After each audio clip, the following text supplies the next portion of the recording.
In 1173, the city of Pisa made a 3-meter hole in the ground. They thought they were building a bell tower. They were actually building the world's most expensive mistake. But here's what nobody tells you. That mistake, it saved more lives than any perfect building ever could. This is not a story about a leaning tower. This is a story about why failure is more valuable than perfection. August 9th, 1173. Pisa is drowning in gold. They just crushed their enemies at sea. Now they want a monument, something that screams, "We are untouchable." They hire the best architect money can buy, Bonanno Pisano. The man is a legend. He's built churches, sculptures, masterpieces. He stands on a plot of land in the center of Pisa and says, "This is where we build." Nobody checks the soil. Nobody digs deep enough. Nobody asks the one question that would change everything. What's underneath? The foundation goes down 3 meters. For a building that will weigh 14,000 tons, 3 meters is a joke. But they don't know that yet. The first stone is laid. The crowd cheers. Construction begins. Year 1, year 2, year 3.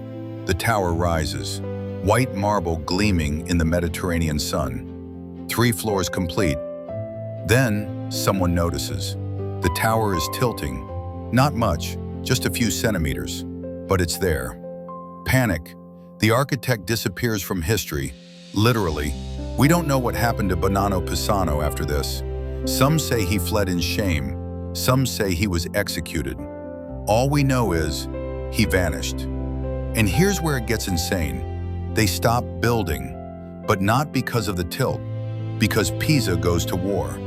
For 99 years, the tower sits there, 3 floors tall, leaning, abandoned. During those 99 years, something magical happens. The soil compresses. The clay, the sand, the shell fragments, all that garbage beneath the foundation, it slowly, molecule by molecule, settles under the weight. If they had finished the tower in 10 years like they planned, it would have collapsed in 20. The war saved the tower. 1272. New architect, Giovanni di Simone. He walks onto the site and sees a 3-floor disaster leaning like a drunk uncle at a wedding. Everyone tells him to tear it down, start over, cut your losses. He says no. He says, "We're going to finish it." Now think about this. You're an engineer in the 13th century. You don't have computers. You don't have stress calculators. You have rope, stone, and prayer. How do you continue building on top of something that's already falling over? Giovanni's solution is so insane it's brilliant. He decides to build the next floors taller on the short side. He's literally trying to curve the tower back to vertical. Floor by floor, he adds height unevenly, hoping gravity will balance itself out. It doesn't work. The tower keeps leaning, but it doesn't fall. So he keeps building. 4 more floors, each one a prayer in marble. Then, war again. Construction stops for another 100 years. 1360s, they finally add the bell chamber at the top. 7 bells, each one perfectly tuned. The tower is complete, and it's leaning 1.4 degrees from vertical. It's a miracle it's standing at all. But here's the thing. If the tower had been built perfectly straight, we wouldn't be talking about it. Pisa had dozens of towers, all of them straight, all of them forgotten. This tower became famous because it failed. Fast forward to 1838, an architect named Alessandro della Gherardesca decides the base of the tower looks ugly. He wants to expose the original foundation, make it look more authentic. So he digs a walkway around the bottom, removing soil. The tower immediately tilts faster. He's basically removed the support keeping it upright. Panic. Again. They fill it back in. Crisis averted. Barely. 1934. Benito Mussolini is in power. He hates the tower.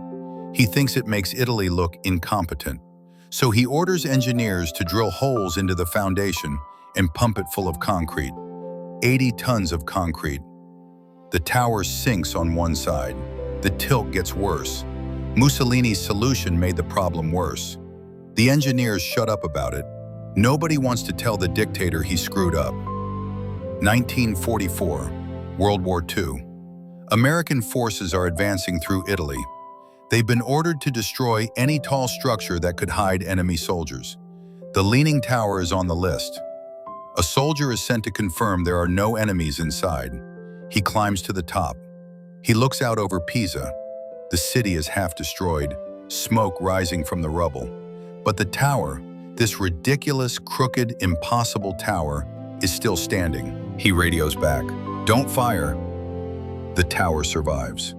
1990, the tower is dying. It's now leaning 5.5 degrees. Engineers run the numbers. One earthquake, one storm, one strong wind, and 14,000 tons of marble will hit the ground. The Italian government closes the tower to tourists. For the first time in 600 years, nobody is allowed inside. A team of international engineers assembles. They have one job: save the tower without making it straight, because a straight Tower of Pisa is worthless. The tilt is the entire point. They try everything: cables, counterweights, lead ingots stacked on the high side. Nothing works. The tower keeps leaning. Then, a British engineer named John Berlin has an idea. Instead of adding weight, what if we remove soil? Not from underneath the tower, from the high side. Let gravity do the work. They drill at an angle under the north side. Slowly, carefully, they extract soil. Inch by inch, the tower settles back. Not to vertical, just enough to be safe. They remove 70 tons of earth. The tower straightens by half a degree. It works. The tower is stable. For the first time in 800 years, it's not in immediate danger of collapse. 2001, the tower reopens. Millions of tourists flood back. They take the same photo, arms outstretched, pretending to hold up the tower. It's corny, it's cliché, it's perfect. But here's what most people miss. The Leaning Tower of Pisa is not just a building. It's a lesson. Lesson 1, your foundation matters more than your ambition. Pisa wanted glory. They got clay and sand. No amount of beautiful marble can fix a rotten foundation. In your life, in your work, check what's underneath before you build. Lesson 2, sometimes stopping is the best decision you'll ever make. Twice, Pisa stopped building because of war. Twice, that pause saved the tower. When things aren't working, don't force it. Let it settle. Let time do its work. Lesson 3, perfection is forgettable. Flaws are legendary. Nobody remembers the straight towers of Pisa. They remember the one that failed. Your mistakes, your struggles, your crooked path, that's what makes you unforgettable. Lesson 4, the best solutions are often invisible. John Berlin didn't add anything. He subtracted. He removed soil nobody could see and saved a tower the whole world could see. Sometimes the answer isn't doing more, it's doing less. Lesson 5, beauty and disaster can coexist. The tower is both. It's stunning and it's broken. And that's okay. You don't have to be perfect to be magnificent. Today, the Leaning Tower of Pisa leans at 3.97 degrees. Engineers say it's stable for at least another 300 years, maybe more. It has survived wars, earthquakes, dictators, and 8 centuries of gravity trying to pull it down. And every year, 6 million people travel across the world just to see a building that was built wrong. Think about that, 6 million people. Not to see perfection, to see a flaw that refused to quit. So the next time you feel like you're leaning, like your foundation isn't strong enough, like you've made a mistake so big you can't recover, remember this tower. Remember that the most visited monument in Italy is a disaster that became a masterpiece. Because in the end, it's not about standing straight, it's about still standing.